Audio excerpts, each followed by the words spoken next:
Столичная школа номер 5 сегодня превратится в настоящий полигон. На протяжении месяца ученики и их учителя отрабатывали навыки эвакуации в чрезвычайных ситуациях. Буквально через пару минут им предстоит на практике применить свои знания. По задумке организаторов, всех школьников в срочном порядке выводят на улицу. Здесь классные руководители проводят перекличку, чтобы проверить, все ли на месте, и объясняют дальнейшую тактику действий. Эти учения организованы при поддержке международных организаций.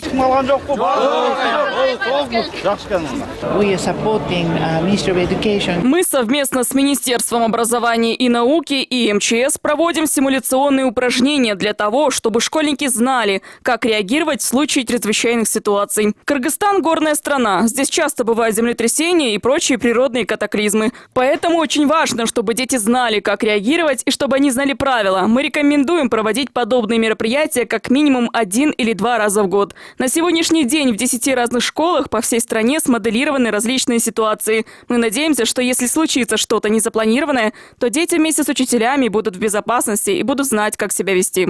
А это уже следующий этап оказания доврачебной помощи. Группа учеников должна самостоятельно помочь одноклассницам, которые получили травму, торопясь на занятия.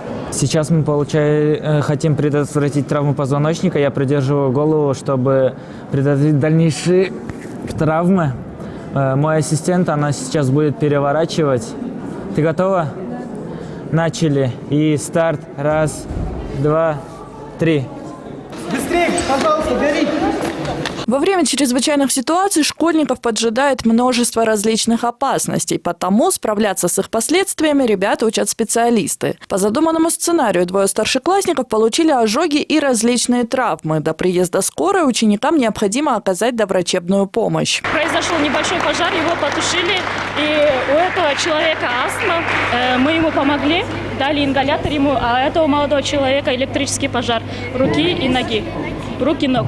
Ему все помогли, обвязали бинтом, и мы вызвали скорую помощь. Все, она приедет сейчас. В жизни все пригодится, в жизни все полезно, и как мы благодарны, что нас обучают этому всему. О пользе полученных знаний говорят и ученики, и их педагоги. Во время подготовки школьники узнали, как реагировать на сигнал тревоги, как помочь при травмах и ушибах, и, что немаловажно, как успокоить одноклассников и не паниковать самим. И если когда-нибудь эти ребята на самом деле окажутся в подобной ситуации, то спасти себя и своих близких они точно смогут.